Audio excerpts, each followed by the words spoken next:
Hello, hello. Hey, Gloria. Good to see ya. Hey, Eric and Lisa. G'day, g'day. Hope you guys are good this week. I'm going to get us set up here. Oh, my voice has been a little bit croaky this week. I feel fine, but the voice is a little bit croaky. So hopefully it holds together. I need some of that throat spray, right? So I gotta ship some over here. Does anybody else have that from Dr. Bart? He has the throat spray. I need to get myself some. Anyway, yeah, hope you guys are all doing well. We're gonna be talking about exercise tonight, so that's kind of fun, a little bit different. I'm excited for it. We're gonna talk about some exercise personalities, kind of like we talked about health personalities. So should be interesting. Yes, I need my turtleneck. It's cold here. Perth has had a cold snap. It's like I think I had a look. It's like 40 right now. So maybe wherever you're from, that might not be cold, but for me, that's freezing. So I'm cold today. Okay, I think we are all live. Just checking here. Yeah, so Dr. Bart's going to go through some exercise personality types, which should be pretty interesting. But you can see what their exercise personality type is. How do you guys think you go with your exercise? I can be good, but I'm not sure. I think I could definitely level it up a little. Okay. So just give it a couple more minutes here, and then Dr. Bart will jump on and we'll be able to get started.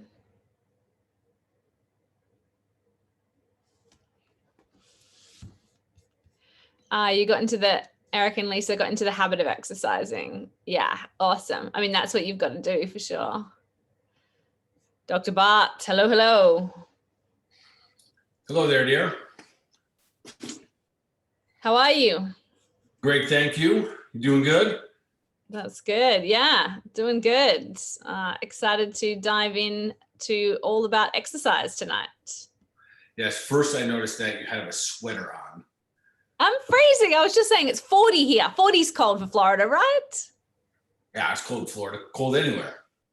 Thank you. I think that's cold. I was talking to someone in Colorado earlier this morning and I said it's 40 and they were like, why are you complaining? Whereas I'm like, that's freezing. Listen to my voice. That's because it's too cold to talk. Got it. Well, I'm originally from Connecticut, and up there, 40 actually wasn't cold at all. So yeah, but I would never choose to live in a place like Connecticut. Sorry. No, I'm sure it's beautiful. Hello, anybody who's up in Connecticut. Just a summer girl. Find the cold hard. And yes, Eric and Lisa are telling me that cold therapy is healthful. Correct. But this morning I'm going to go for warm therapy, I think. Anyway. Awesome. Well, we are live. So should we get started? Yeah, let's dive in. All right. Welcome everybody back to another episode of the Health Made Simple show. I'm here with our host, Dr. Bart Precourt, who has been a healthcare practitioner for over 20 years, practicing a range of modalities, including chiropractic, acupuncture, kinesiology, functional nutrition and supplementation, and lab testing, all out of his clinic Balance Health Studio in Seagrove Beach, Florida, and virtually with clients all around the world. He's also the founder of the Health Edge program, which is a cutting edge health program for entrepreneurs and executives wanting to take their health to the next level. So he works with athletes and celebrities all around the world. And tonight is going to dive into exercise with us. We're going to talk about movement and exercise and dive a little deeper into that. Yeah, this is going to be an interesting topic. And this came up because, again, this is something that I have conversations about every day. And it's about how we are or are not moving our bodies and the relationship we have between how we move, how we eat, how we think.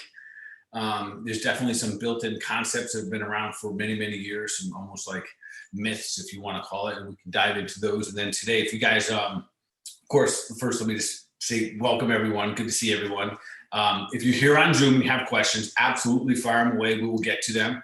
Do the best you can. If you're here on Facebook, welcome. Nice to have you here once again. And same thing. If you guys have questions, make sure you just put them in your the Facebook comments, and then I'll send them over to Karen, and Karen will get those to me. So we can ask about questions about whatever it may be, exercise or anything really. It's wide open as usual every week, and that seems to be the theme. That just kind of like anything goes, which is awesome. I love it, and I appreciate you guys always rolling with this. But tonight I want to talk about exercise. And Karen, in a moment, I want to like, before we get into, and I will address if people want to talk about like, the differences or why one would do, yoga or CrossFit or Orange Theory or any of the popular things, Peloton for that matter. All of these, what are the pros and cons about them? I want to get into all that. But before we do any of that, one of the things that I see, there's definitely three different, we'll call them, personality types or body types that exercise, or don't for that matter. So I'd like to dive into those first, because I think one of the two most important things that we can approach when we start thinking about our exercise and our health is, what is the why? Like, why are you even going to exercise? And I think that part surprises a lot of people, Karen. So I want to dive into that pretty deep, because all our whys are different. And then if our why is different, there's a good chance that our type of exercise is going to be different. I get asked literally every single time I'm in clinic. I feel like every time I'm in public, I get asked the question, well, what's your workout like? What kind of training? And I'll share with our audience tonight what I do. And it's changed. It's definitely changed now that I'm no longer 20 years old. My type of training and my why has changed massively. And this has created a lot of clarity about what I'm doing moving forward. And that's what I really want to share with people tonight, where, as crazy as it sounds, but if you can kind of narrow down and identify and get really clear on the why behind your exercise, it becomes effortless. Well, I don't know about effortless, but it becomes a lot smoother in the process of becoming and helping it become part of your lifestyle. It becomes easier to have as a habit, right? Like, it becomes easier to continue on and make it actually part of your lifestyle if you're clear on your why behind. And it's a why that actually motivates you. It's not a why that's bred out of fear or shame, as we'll dive into. So what are these health personalities or different health types? I mean, exercise types. Yeah. So first of all, absolutely. So if you ever wonder your why, just look at your habits. We'll reverse engineer both of these. So let's just start with the first one. And I was going to come up with some fancy names, but I think we'll just keep them simple. The first type of exerciser, individual who exercises, is what I call the non-exerciser. Yes. The non-exerciser does what it's not. They don't really exercise. And again, if you're in that category, this is absolutely not about shaming. It's about identifying like where you fall into this category, because ultimately, if we get a real good relationship with and alignment with how we move, how we eat, and how we think, that ultimately is going to give us our best opportunity to express our lives, in the short time that we have. So there's a non-exerciser. And these individuals, for the most part, they do not exercise. So they don't have a favorite one. They don't have a yoga or a CrossFit or anything like that. The only time these individuals are going to exercise is when they've gone to the doctor and the doctor says, hey, listen, buddy, you got to exercise, you're going to die. You got to exercise, you got to lose 20 pounds, whatever it may be. And even when that happens, it's going to be short-lived. So they are the non-exerciser group, and they're not balanced, meaning that those three things, how they move, how they eat, and how they think, there's not an alignment, there's not a congruency. And then this one falls massively, not in how they move and how they eat, but really how they think. Yeah. Because they're not thinking that all these things really kind of interact with each other. So that's kind of number one. And again, if you fall into that category, no worries, because we're going to help kind of navigate how to navigate out of that group. And especially after like a year that we just had, Karen, where the entire world is in a pandemic, or I guess that we were, or whatever. I don't even know anymore. Are we still in a pandemic? Yeah, I think so. I don't think we are. I think it's over. Okay. Yeah, maybe. I don't know. The world isn't open and free and able to back to those kind of levels. But are we in the level of pandemic fear we were before? Maybe not, I guess. Yeah. So, but you know, my goal is that all of us, we come out of this experience more educated and more equipped with how to move forward. And I think that should be on all of ours. Like everything, like we look back in the past year, like what did we learn? And hopefully we've learned how to level up our health, and we're keeping it simple. So that, again, that is part of tonight's conversation. Again, every time I practice, and today was an in-clinic day, I get asked multiple times, what do I do for exercise? How do I stay healthy and fit? I must be so disciplined. And I'll tell you, I'll talk about this in a minute, but I really don't have great discipline. I have great strategies. That's really what's been the big difference maker over these years. So number one is the non-exerciser. And again, that is the biggest challenge. There's a lack of alignment between how they move, eat, and think. And they're not thinking about, like, how could I participate and not be in such an issue, you know, like have such a vulnerability in a pandemic? Like, how can I get myself through that? And when we start to ask those right questions, we get to start to do the right things. So most likely, most of the people that are listening to tonight, because you're already engaged in something like this, you're starting to think a little bit different. You're looking to level up your health. Most likely, you're going to fall into category number 2 or number 3. But I do want number 1 to be like mentally aware for everyone, because there's also going to be opportunities where we can help the number 1s move into number 2s and number 3s. And yeah, that was going to be a question. What about if your family member is a number 1? Because I think also a lot of number 1s sometimes actually they've convinced themselves that it's not going to help. You know, oh, really? I don't think exercise is going to help my health that much. Maybe exercise isn't that important. You know, I don't like it. So I've decided that it's not actually improving my health. What about if you've got one of those in your family or a loved one? Well, that's an awesome question, because I think a lot of people here listening tonight are going to want to know that, because they're going to want to say, like, how do I help? And that's not so much the feedback of, you know, so everyone listen, you guys are just awesome, because a lot of the feedback I get is my brother has this, my cousin has this, my mom and dad this, and they're always just looking to serve and help other people. And I absolutely love it. And that's the same reason you and I are here. Yet as we go, really the goal is that the number 1s become number 3s. They kind of skip number 2. And then we'll see, because we're going to help them become number 3s easier than it is to become a number 2. So let's chat about the number 2s, because I think we all have the number 2 in us. And the number 2 is really the person I call they range anywhere from occasional, moderate to super frequent. So when they're on, they're like full blown, like I am all in, you know, like 30 out of 30 days. Yet in this individual also has, and so we watch the whys and the habits come together. This individual is also the person that when they go on vacation, their exercise goes to crap. When they have visitors in town, they fall off. And then that 30 days, man, I missed 10 days in a row. I got to get back on track. And they'll use that terminology. I got to get back on track. Where you're going to see when we get to number 3s, number 3s don't get off track. And it's not because they're super disciplined. And again, we're going to get to that. But number 2, like they got a little bit yo-yo going on.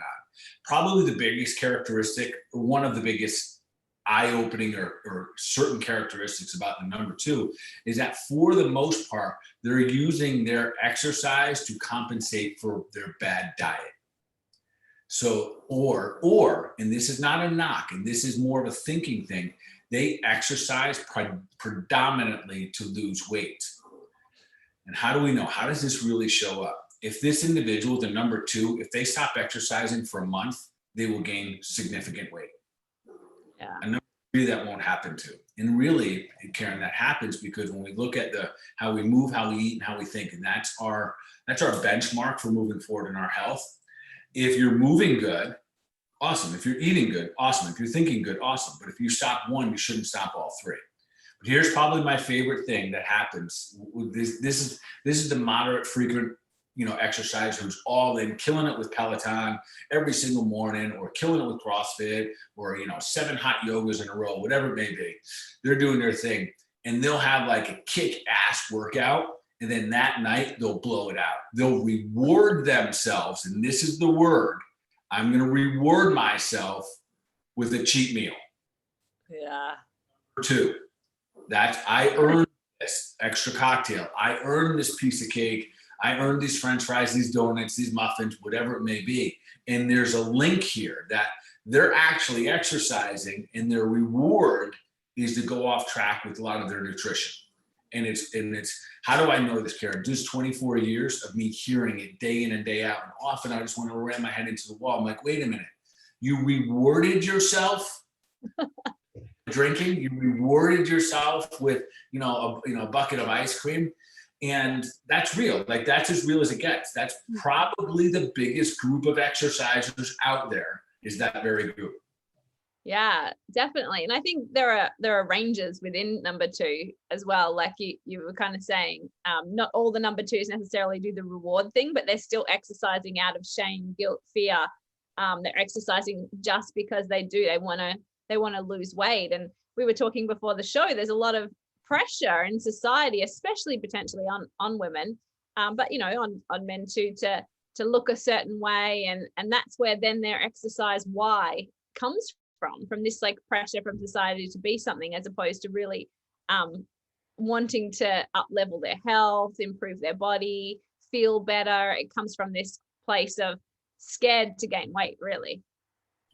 Yeah, and it's real. As much as I want to say that it's not, or people are like going past that, it's so significant. So I'll give an example. I got an email today. And if my staff is listening, they know exactly what I'm talking about. We got an email today. This is good. This is good. This is good. This is good. This is good. This is good. Like gut health, bloating gone, feeling good, sleeping through the night, brain fog gone, no headaches, etc. But I don't understand, why am I not losing weight? Like all of that gets almost erased because the weight doesn't come up. And I know that we're all like kind of programmed and conditioned. And I want to, I feel like I just want to like grab everyone and say, hey, listen, weight is a side effect. It's just a side effect. It's a side effect of how you move, eat, and think over long periods of time. And there's a compounding effect of everything, especially drugs and surgeries and, prolonged states of thinking in stress modes and all of those types of things. So as we get all of those aligned, even being stressed about weight loss, Karen. Yes. Well, it is. That's a huge stress for a lot of people. And there's also potentially, there are different body types. Like, nobody needs to be significantly overweight necessarily, but sometimes there is pressure on us to be potentially smaller than maybe is going to actually be healthy for us. I'm not talking about carrying a lot of fat on us, but potentially there's unrealistic ideas of what we're going to get to as well. Yeah, 100%. And this will sound funny, but guys have this too. So we just have the absolute opposite paradigm. All of our lives, we think bigger is better. Yeah. You go to the gym and you're just like, oh, I need to get bigger. I need to eat bigger. You eat more protein and you have more protein powders, and you eat meat, but your body type is your body type. So really, I've been lifting my entire life, Karen. This is it. Like, this is all that happens. And it took me a very, very long time to kind of come to grips with that. And listen, so I get when people always trying to look out and think that that's what they want. But the reality is, if you find yourself moving into the category of number 3, and most of us are going to hover between 2 and 3s, you're going to find that your body is really close to what it's going to be. Yeah. And it can still be healthy if you're feeling good and you've got energy and your markers are coming back. Your gut health's great. Your bloating is good. Your moods are good. Because I think, move into that, but that's a huge why for exercising. That's healthy. If you don't necessarily look like the magazine, it's you might not get there. I've had to, I just feel like that's been such a pressure to exercise. I know I've dealt with that, and there's so much pressure on women to be like that. Hopefully people get to the stage where they move into number 3, and that is something that we think about it from a health perspective, but you can be really, you're really healthy if you've got those other markers. There are other, I guess, markers of health besides weight loss. Yeah. And even had the conversation, I had a conversation with my wife the other day, and this is real. I hope she didn't get mad at me saying this.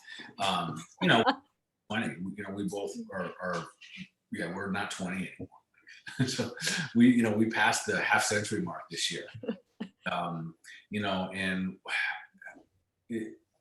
this is what took place. So a client that we know had a surgery kind of not go great.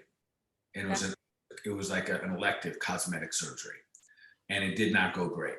And I understand why elective surgeries and cosmetic surgeries are so popular. I get it, because of the exact conversation we're having here. We had a chat about Botox on an earlier show, right? Yes. Similar thing. So we were having a conversation, and I was trying to think, because the individual who I know, that she's a beautiful woman inside and out. And I was a little surprised that she was having this type of surgery she was having at her age. And it kind of surprised me, because literally, like, to me, she's a very attractive woman. Her moving, eating, and thinking all aligned, but there was something in there that kind of wasn't enough. And I don't even want to say that, but something just said she wanted to do more. And listen, if you want cosmetic surgery, awesome. And this is I want every guy listening to me say this: make sure you tell your wife that she is perfect exactly the way she is, and she does not need to change anything, no matter what. And in that moment, I made sure to let her know that, listen, I love you, and you are perfect the way that you are. You do not need to change anything, and I will embrace every aging moment that you have. And that's important for us to have people in our lives that are comfortable with that, because so much of that pressure is nearby.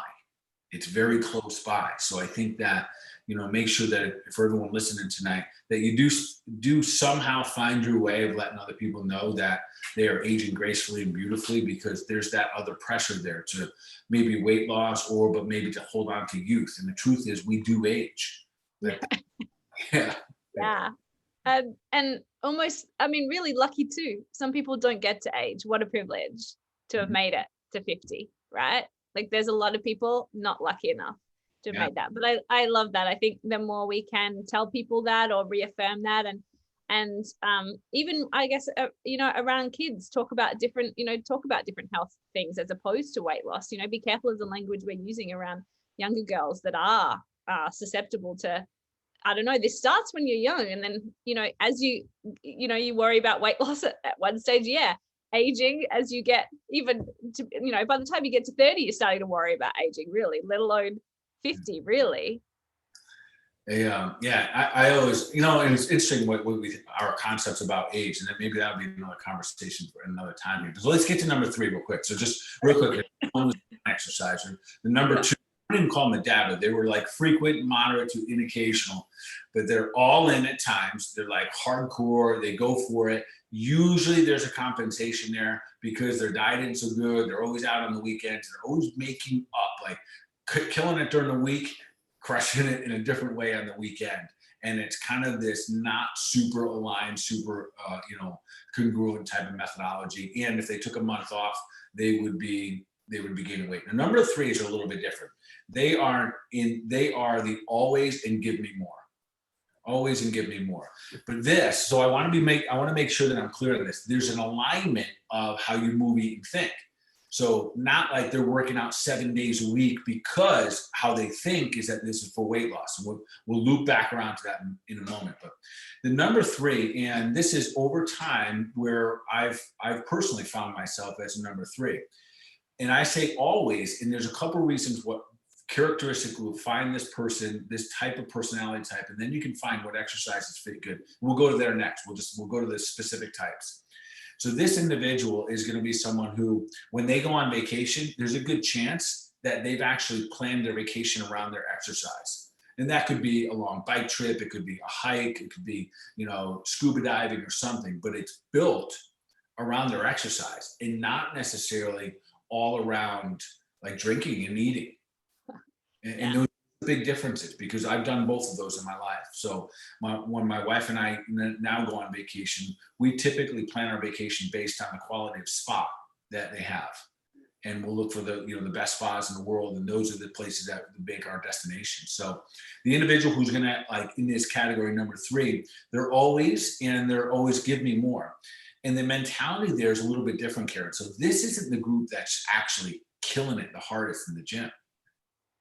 There's a relationship they start to have about how they move, how they eat, and how they think. And one of the characteristics, and this is where a number 1 can turn into a number 3 really, really fast, is that the 3s recognize that some is better than none. And that is huge. It's absolutely huge. And that's something that even for me, as you know, as an athlete most of my life, that it always had to be hard. It always had to be a killer workout in order to count. And that concept, that idea of always breaking our bodies down, is not very nurturing. So that the alignment of how you move and eat might be there, but thinking is not. So the goal, what happens with the number 3s is they start to recognize, you know what, today, my value, my best thing I can do is take a day off. Today, I can count the 3-mile walk I had with my dogs as movement, instead of the concept that it always has to be break the body down and that it has to fit a certain box. It has to be 60 minutes. It has to be on my Peloton going, you know, full out or whatever it may be, or maybe it's in a CrossFit preparing for the Murph or whatever it may be, or in a hot class where it's 120 degrees where you can barely walk when you get out. So it's letting go of that picture and recognizing, or start to honoring the body that we live in, and start to think of things like, how do I nurture my body? The number 3s, when they think of exercise, they think of all of the things that come with exercise, including nurturing. Yeah, I love that. So in other words, dropping the all or nothing kind of mentality, and instead recognizing that, there's things you might want to fit in, or today is going to be a little bit different, and going with how your body feels. Yeah, 1s and 2s have the all or nothing mentality, and many of you that are out there right now, you know who you are, and like you laugh at yourself. You're like, yeah, I'm an all or nothing, and you're starting to catch on that this doesn't work. Like, you go all in, and then there's nothing, and then you got to catch up, and you can never get back where you were. You're always like rat race. So, you know, I 100%, listen, that is the terminology I hear people all the time. You know, I'll be doing, you know, like an initial consult or interview with someone, and they're like, yeah, I'm either all in or I'm all out. Well, that's the first thing we got to work on, because that's not how our health works. Like, our health is a moving target that is kind of slowly, moving in one way or another. But, you know, dropping the ball 100% isn't necessarily a long-term strategy.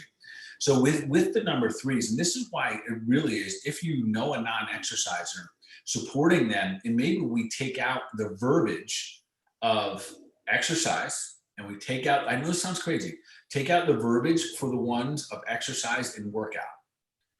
Like, who really wants to work? Like, it's not very, you know what I mean? Like, so for the 1s, because that's how they do it. That's the perception. I'm going to go hurt my body intentionally for an hour and have someone yell at me. Like, that's what's going through the brain, versus moving and helping their body, you know, get healthier through the movement process. So the number 3s, what happens in the number 3 is they recognize their body as their temple more and more every single year. And in that, they start to recognize the benefits of moving for their body. And we'll get into different types in just a moment. Again, if you guys have questions like the type of exercise that you do, does it fit you? We can narrow that down. We'll chunk it down real fast for you to see if it's fitting for what you want in your life. So the number 3s, they start to recognize, man, when I exercise, when I get done exercise, I'm a better husband. I'm a better wife. I'm a better mom. Yeah. Mental health benefits of exercise. So we start to add these things up, and they become the motivating factors. They become the whys, because, you know what? I want to be a great husband. You know what? I want to, you know, feel good in the morning. I want to be able to sleep good here tonight. You know, I want to have a clear mind when I go into that meeting tomorrow morning, or whatever it may be. So those are the whys that come through for the number 3s, and their whys are on the very, very, very bottom of that list. They enjoy the benefit of looking better, feeling better. But the truth of the matter is, here's what's neat, Karen, and I've seen this my entire career. The threes always think that they are sexy as can be. Awesome. I love that. That's the goal. Yeah, so it's they're like, you're like, you know, like they're the individual, like I do a body composition test in my office, and it's fantastic. I call it the True Slayer. Just tells us where you're at, your water weight, your muscle weight, your body fat. Anyone listen, if you're local, you can come in and do it for free. There's no charge. It just tells you where you're at. And a lot of times I'll say, well, is this a good body weight for you? And they'll be like, yes, this is a great body weight for me. Yeah, awesome. So awesome, right? Yeah. It's absolutely beautiful. And it's because of that lifestyle, that, that philosophy that is, what else can I do to nurture myself? And that's what the number threes are really, really good at, that the number twos are awful at. Typically the number twos are not really good at getting their, massages, doing their sauna. Now they'll do them if there's a link, like they'll do sauna. We're like, well, how many calories will it? Yeah. And they'll do the cold tank. Well, I heard that the cold tank can burn off some fat cells. Yeah. Where the number three is utilizing those as ways to level up their health. Yeah. Well, the number threes have made the link, right, between actually feeling better, as opposed to just, really focusing on weight loss or body composition. If I was in a bad mood, my husband used to send me off to go he still does sometimes, but he'll send me off to go for a run. He's like, go run, because you're a different human being when you come back. You're not a nice human being right now. Can you go for a run and then come back? Because you're a different person, right? And exercise can do that. It really is such a good mood booster, but we need to make the link between different health markers. It's so interesting that your husband said, I say that about myself. Like, really, yeah. Well, I know it, but sometimes if you're grumpy and you're in a mood, you're not thinking, I should go for a run. That'll make me feel a lot better. You're just in the moment of being, I don't know, unhappy or whatever. And sometimes it takes someone else to be like, hey, you actually feel a lot better if you just go for a run. Yeah, it's quite amazing what happens when we naturally get those endorphins, we naturally get those hormones pumping through our veins, and we get rid of the inflammation in our body. Like, because as humans, we were designed, contrary to what we think, we were designed to feel good. Yeah. And start to align how we move, how we eat, and how we think. We will see more and more evidence that does show up that way. Yeah, I love it. We had some comments in the in the chat here. Eric and Lisa write, I've been doing 100 sit-ups and push-ups a day now. Oh, whoever did out of you two wrote that. That's amazing. Both of you are amazing. Been recently having a pain right side of my belly button during the sit-ups. So I've reduced the extent of the stretch of each setup, and it seems to help. Yeah, so awesome. Like literally awesome. Like 100 and 100, that's legit. And Eric and Lisa are not 20 either, which is make it double legit. So power to you guys. That's absolutely awesome. I absolutely love that, because I doubt that a couple of years ago you were doing that many, and that means we can get better with age. So listen, part of the number threes is listening to the body. So it's not an all or nothing. The number twos just plow through that until you're injured. So the number threes adapt, adjust, and then re-execute and figure out, how do I migrate through this? What do I need to do? Do I need to get a massage? Do I need to stretch out a little bit? I would say, with those push-ups and the sit-ups, it's a lot of part of your body. So you're going to get a tightness on the front part of your body. So, maybe incorporate a little yoga, a little up dog there. That would be the kind of stuff I'd say there. So that's, so beautiful. Double high five. Boom, boom. Yeah. Yeah, I love that. Roxanne here says, I used to exercise, but I'm in menopause and don't have energy. So I work too tired in the morning and too tired in the evening. So I walk at noon. Beautiful. So glad you added that last part, Roxanne, because I was going to say, we have to allow ourselves, and this, we have to give everyone listening, please hear this. You have to give yourself permission to think that to let go of the idea that you have to exercise for an hour. Like, no way, no. Like that we made that up. Like we made that up so you can go to the gym, have an exercise program for an hour. We now know that you can do, if you're really talking about metabolic change, like you can meditate for 3 minutes, it's worth an hour. You can do a high intensity interval training for 14 to 16 minutes, equivalent to an hour. So like we can have different strategies, but the last part that you said that now you walk. So pat yourself on the back. That's the way a number 3 works. You don't need to crush yourself. If your body is using a lot of energy managing the changes in your body, which it is, your ovaries are tiring. So you have 1/4 of the primary hormone creators in your human body are going on vacation permanently. And your body has to learn how to adjust and adapt. So it's okay. This is a wave. This is a natural ebb and flow of life. That's part of menopause. I would say make sure you allow yourself, Roxanne, to get the others aligned, the thinking and the eating, and they will support that movement, especially when it comes to energy. We're going to get rid of some of the junk. So make sure you keep doing your thing. But I love the fact that you're walking and pat yourself on the back. So listen, and again, I'll in just a moment here, I'll kind of go through my routine for what it's worth. But a lot of them will incorporate. All right, what I'm going to do today? Today's going to be a dog walking day. Yeah. Yeah, that's awesome. And also I love the different times, because I think also we are told to exercise in the morning, and the morning is an amazing time to exercise, and that's great, and it does set you off to a good start. But if that doesn't fit into your schedule, again, you don't have to drop the all or nothing. If I can't exercise in the morning, I'm not going to exercise all day. Maybe you can exercise at noon, or hey, for you, exercising in the evening just fits into your lifestyle better, and that's okay too. Yesterday, for those of you that follow me on my, I do a Facebook Live, that. So I do this Facebook Live. So yesterday, I was out giving my dog exercise. So this is a good example of how we have to learn how to be able to adapt and adjust, because a lot of people, because they can't do what they used to do, don't do anything. So one of my dogs, Daryl, he has a bit of a condition in his spine that he can't really walk down the road anymore. He physically cannot walk down the road.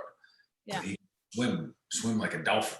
So he all day long. So we recognize that how you move, eat, and think is critical. So he is super, super happy when he swims. He will swim for hours at a time. It's good. It's good on his joints. He literally is in a better mood. When he's not swimming, he gets all ornery because he too is pent up energy. So that example sometimes, and I showed a little dude swimming away, like he loves it. We have to allow ourselves to fall in love with something else that allows us to just feel good.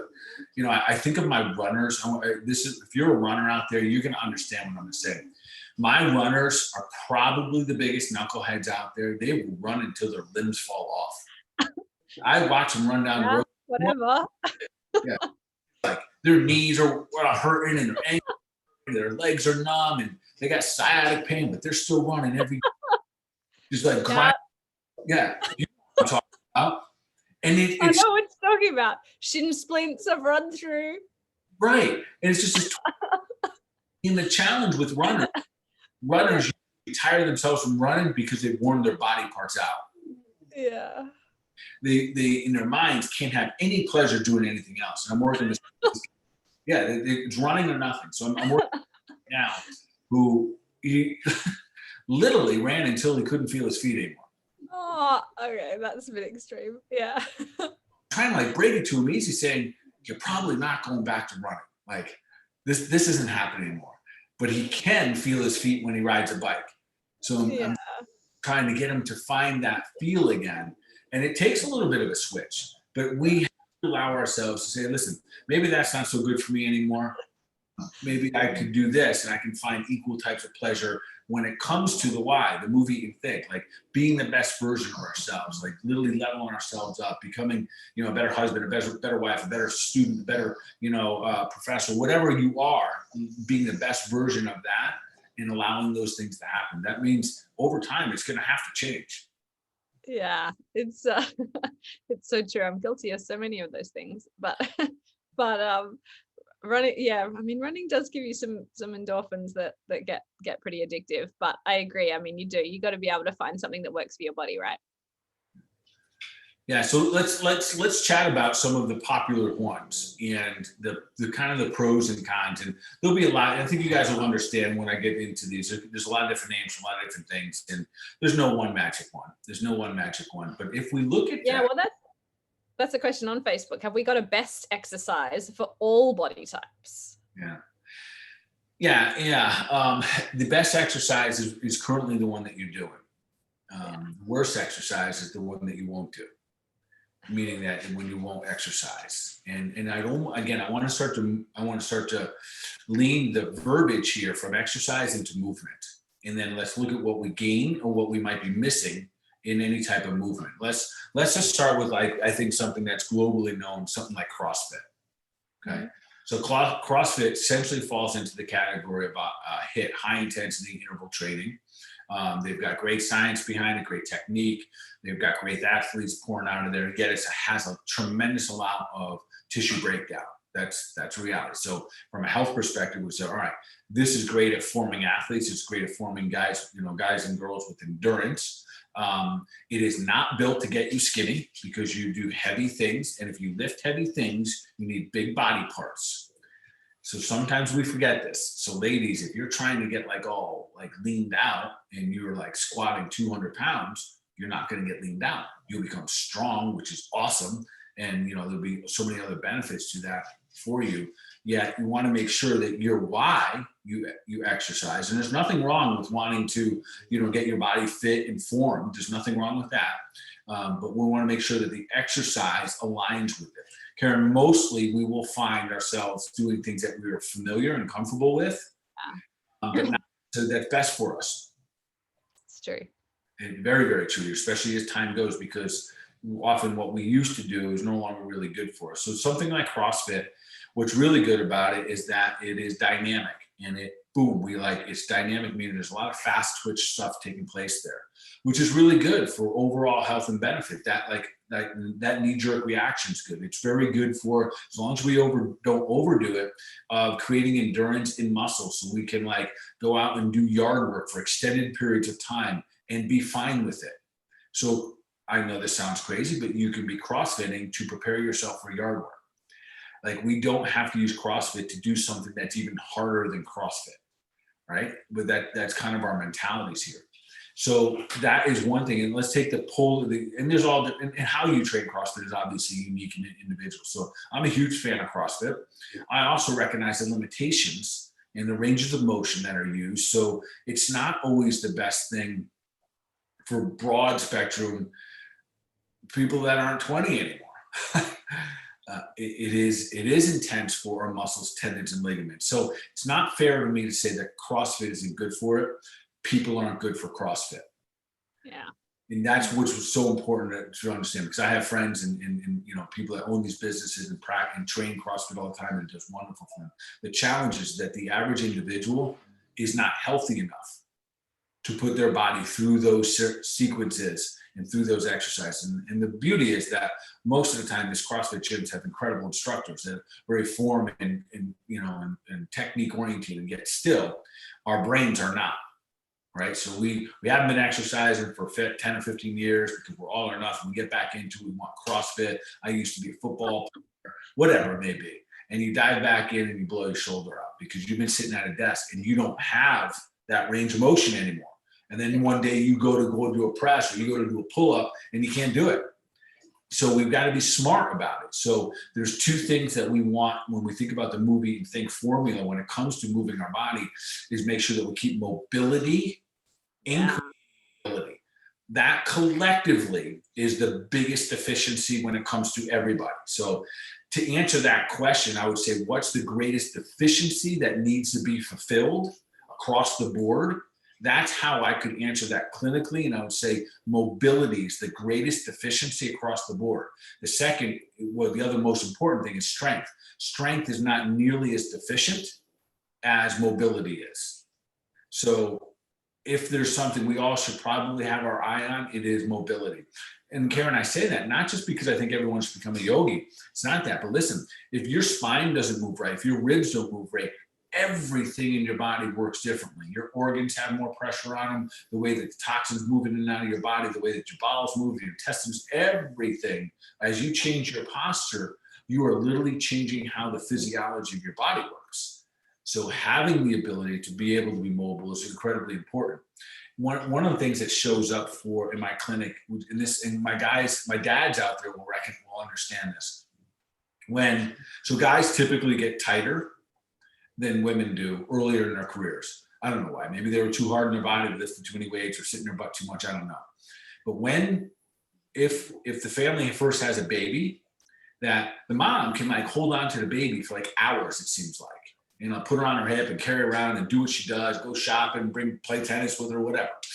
Yet the guy, he puts on his hip for 5 minutes and the guy's like aching. His back hurts, his shoulders hurt because he can't handle the abnormal posture. He doesn't have the mobility to do it. His body's not flexible enough. So there's like subtleties like this that show up in the clinic all the time. So in terms of the greatest efficiency out there, mobility is the biggest one. Yeah, I also want to throw a little asterisk out there. So let's just say that's like yoga or Pilates or some kind of stretching or getting massage or body work done. All of those are going to help us with the mobility. So as a runner, Karen, you know that. Yeah. Right? It's important. Yeah. And also it is. I get less injuries. The more yoga I do, the more I can run, really, for me. Because I start to get injuries, especially, as I said, shin splints tends to be my thing. I get some Achilles pain. And then I know it's because I'm not balancing that out. I'm just running without doing the other side. And I'm sitting and running. I mean, that's got to be bad, right? Like that's, again, not looking at mobility at all. So I think you're right. And I think there's a lot of people that sit all day and then just go and do something like run, right? That don't think about their mobility. Karen, for the most part, everyone sits. Even the people who think they don't sit, they sit. Yeah. At their couches, they sit, like they sit in there driving in their cars. Maybe they don't sit at a desk all day long, but they still put a couple hours a day sitting down, just like, I do. But so when we go back to that, I want to give this piece so people can start to think about as they kind of balance out the movie and think, and to really think about how can I start to strategize my movements in such a way that I am covering all bases here. And I'll cover two things. So we want mobility and strength. So you should be doing something for your mobility and something for your strength. And there's a chance you can do both at the same time in different ways. Where a big gap happens is between fast and slow twitch. Okay. That's literally like yoga is a slow twitch type of exercise. Phenomenal, incredible benefits for this, for firing your brain in certain pathways. But fast twitch does the same thing in a different way. It's one of them you're a fast twitch, like women can continue to use CrossFit, like you're moving and grooving, you're exercise, you're kind of doing things at a fast pace. Boxing, kickboxing, all that kind of stuff, fast twitch type exercise, very good as long as we don't overdo it for our tendons and our muscles to have relationship so they can fire together.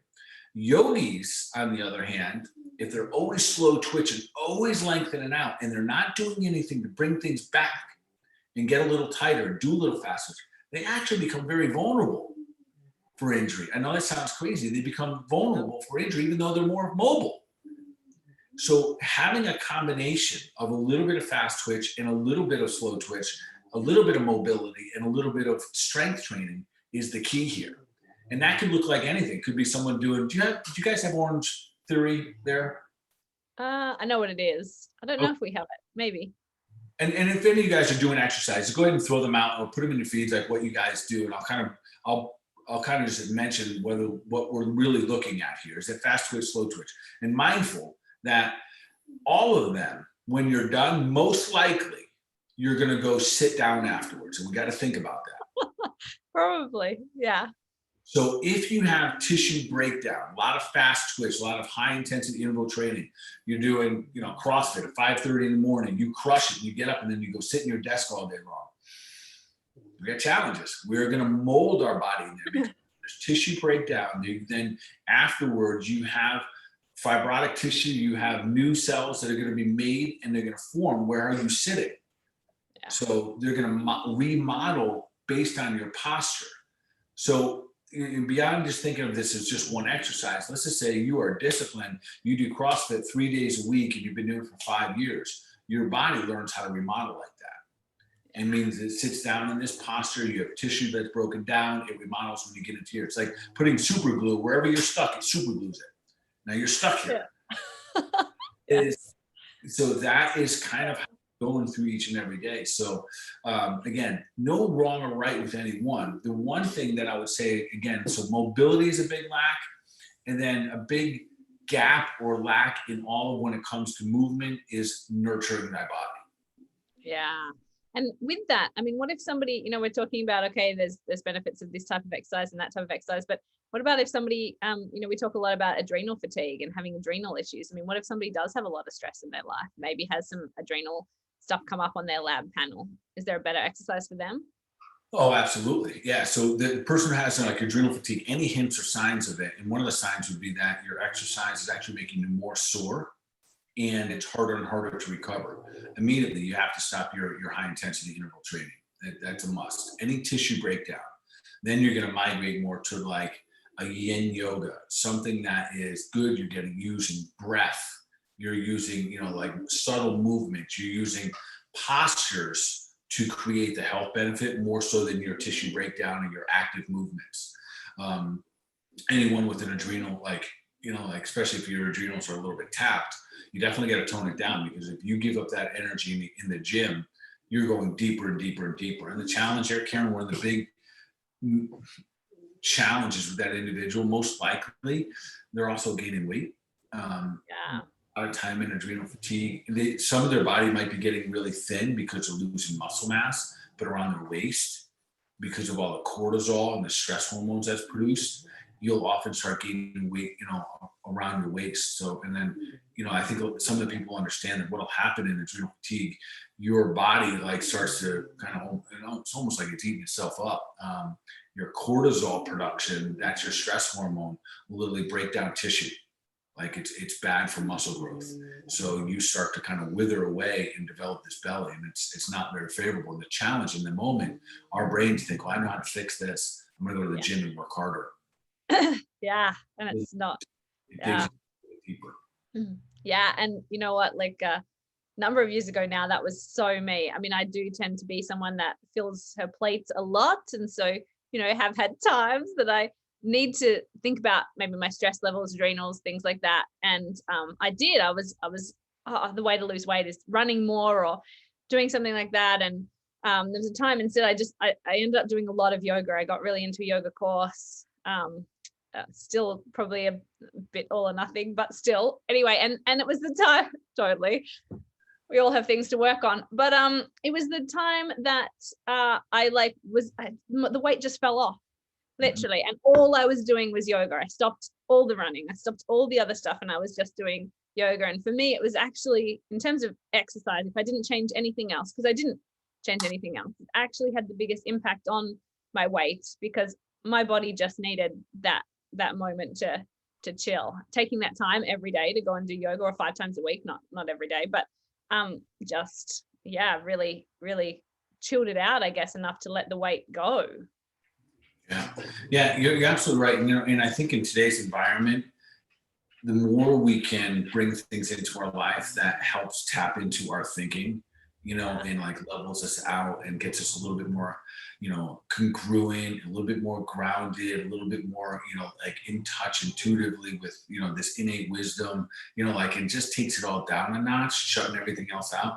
That surprisingly, like, you know, and I've said it on our show before, I've had clients lose weight in their sleep, because that's what takes, and that's a real thing, that can happen. So let me do this. So, and not that my program, what I do is anything special. Your routine. Let's hear it. Karen, I want to share this more so because I want to give people, I really want to give people like some permission to think that you don't always have to be crushing yourself. And it's not about how many days a week you go to the gym. It's the alignment of the moving, eating, and thinking. And the more that happens, the goals that you have, and let's say, listen, I've always, like, my vanity has always been part of my life.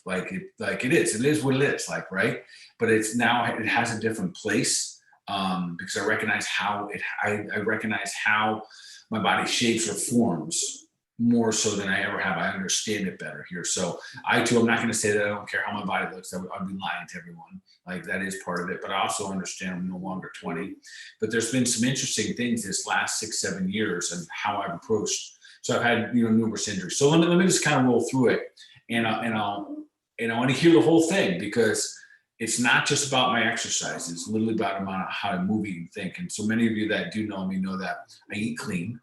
At this point in my life, it wasn't always that way, but I would say at this point, I'm 99% organic. 99, yeah. But it's taken decades to get there. And then also now that we have our own organic cafe, that really helped. Yeah. That's yeah. And so if I eat out somewhere else, obviously that it's not so organic. So I've got the eating part better than I've ever had in my life. My biggest challenge is that I absolutely love nut butters, like peanut butter, almond butter. So even though they're organic, and there's some people out there probably laughing right now because they're right there with me. Like, I eat it, but the challenge is I eat copious amounts of it, way more. So, and I'm looking forward. We're going to run we're going to do a 10-day cleanse in June, which I can't have any. So I got to break it again. So it's all about strategies. So that's coming up. So my eating is very well dialed in. And that I'll say, so just so everyone knows, that has been the most significant change on me being able to change the way that my body looks. So for many, many years, pretty much like as long as I've ever been monitoring my body fat percentage, and I've done that most a long time. I'm always just curious. I've always been fascinated, like how much weight I can bench press, or my body fat, just all the silly stuff that you do as a young guy, in the gym. So my body fat has almost all my life been 14 or 15%, no matter how, because I always say in relatively good shape, and that's a really good marker. And then these last 6 or 7 years where I've dialed it in from 80% good to 85 to 90 to 95 to 90, 99% of just clean stuff coming upon my body with no significant effort in changing my exercise routine. In fact, less exercise, my body fat now hovers right around 10%. And it's the lowest it's ever been in my life, literally. And I'm saying that to let everyone know, if your goal is to lose weight, it comes from the eating part of the movie Think strategy. That's where it comes from. It is not in the gym. Because now I'm going to tell you my exercise routine. You'd be like, well, how'd you get your body fat down 33%? Went from basically 15% to 9%. So how did I drop that, that 30% of body fat? And it wasn't my exercise. So my exercise pretty much right now, I have a morning routine. It starts with my morning meditation, which is about 3 minutes long. And really in that meditation, Karen, I get myself to a state that I'm absolutely 100% thinking and operating and feeling love in my body. And so I say it's 3 minutes, but if I can't get there, if I happen to look at my cell phone and I'm thinking about an email or a text, it could be a 20-minute meditation. But whatever it takes to be in that space, and I use a little music to help me out there. And then I start my little yoga routine. I'm just it's this whole morning routine, which I will consider, this counts for me. If I don't do anything the rest of the day, this 11 to 14 minute counts as my workout every day. And in that, I do a yoga flow. I do some sun salutations. I do my spinal flow that I think most of the people here are probably familiar with. It's on our website if you want to see it. I do a spinal flow to wake up my spine first. I move it into some twisting postures. I do some sun salutations. And then I do my push-ups. And by the time I'm off of there, I do a minimum of 100 push-ups every morning. But it usually lands between 100 and 200. And I have some little dumbbells. I have 20-pound dumbbells. And I do just a fair amount of shoulder and arm exercises and just some fundamentals. That's it, Karen. Maybe 18 minutes. And that's all depending on how long that took me to get into that meditative state, into that state of love. So I leave there, and that's it. Now, oftentimes, and when I say often, that's probably it that happens every single day, even when I exercise on top of it. But that's my commitment. And that's the biggest part that's changed for me over these years, that I accept that as good movement for the day, that was something was better than nothing. And that approach right there has really made a game changer. So in all my private clients, my concierge clients, I always encourage them, we have to develop a ritual it's a ritual, meaning that nothing gets in the way, not exercise, not hangovers, not people, nothing gets in the way of your ritual, because it is just part of who and what you do. When you get to that point, then you're in a number 3. So that is an everyday. What time do you get up? We've got a question here. Not super early. I'm up probably between 5:30 and 6. Okay. I basically wake up when the birds get up. Nice. Yeah, I don't use an alarm, and they chirp around here. They're chirping about 5:15 to 5:20, 5:30. The sun comes up a little later. I feel like they're literally chirping in my window. And then I get out of bed, and then I kind of like get up and get my body going. So I don't have to be anywhere until like 8 o'clock. So I like a lot of time before I have to be in. I don't like that energy, get up and go. Like, that's not me. I get up, I have my celery juice. I might have some coffee out when I'm doing my little yoga routine there. So it's really easy, and sometimes I have some minerals in there. It's pretty common for me to put a little minerals in my body first thing. I do this little routine, and off I go. So then 2 days a week, 1 day a week, I have an opportunity to do I call it kind of like a power vinyasa yoga. That's on Sundays, solid 90 minutes. So, but I still do this before it. I still do my 100 to 200 push-ups. Sunday's my push day. So I do that routine, and I do a weight exercise routine. So I try to go into yoga, exhausting all my fast twitch muscles. I know it sounds crazy, but I try to. So this is the one day I want to see what my body still has left in it at 51. So I push myself on Sundays. So I do my ritual. It's just a guaranteed, and then I do my weights prior to yoga. So when I'm in there, I'm not trying to power it out. I'm almost like tired. So I have to use like technique and my breathing. I do 90 minutes of that. Then other than that, Wednesday nights, I do my martial arts. I do all my sparring.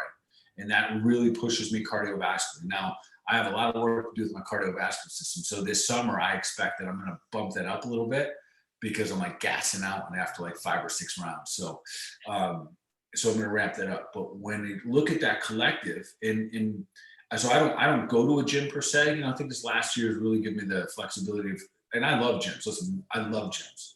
I love big box gyms.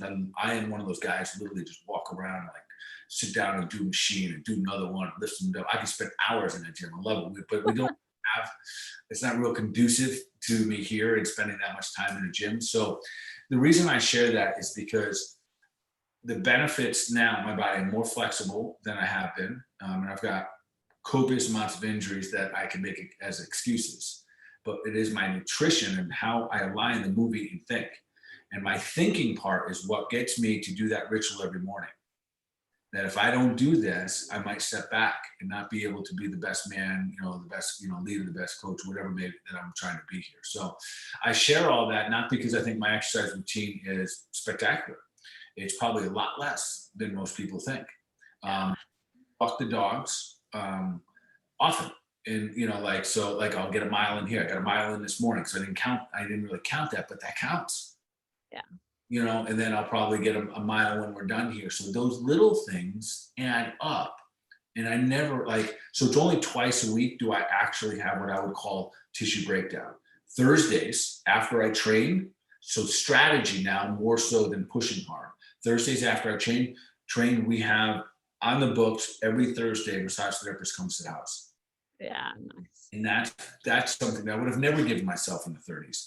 I would have thought that would be excessive, or like do that. That's too much for me. And that part of what a number 3 does versus a number 1 and 2. That number 3 is all about whatever it takes for me to level up my health and get me to keep doing what I want to do at my best level. That's what the number 3 does.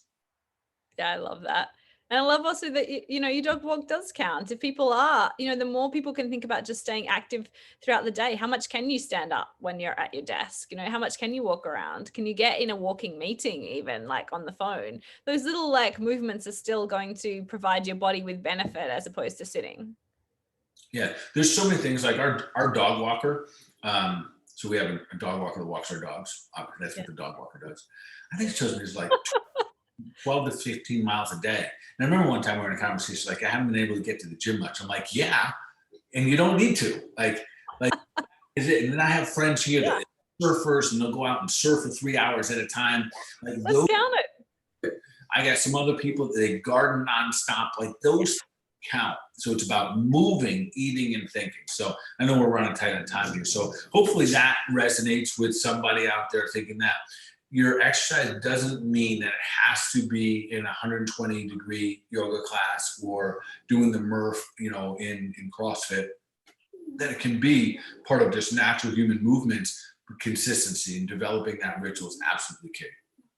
Yeah, I love that. Awesome. Well, yes, as you said, we are running short on time. So let's move into our last question. What's our one action that our listeners are going to take from the show today to move them towards their goal of becoming superhuman?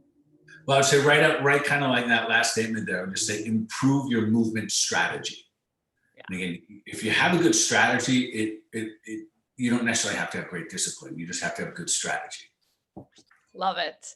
Awesome. Well, thanks again, everyone, for tuning in.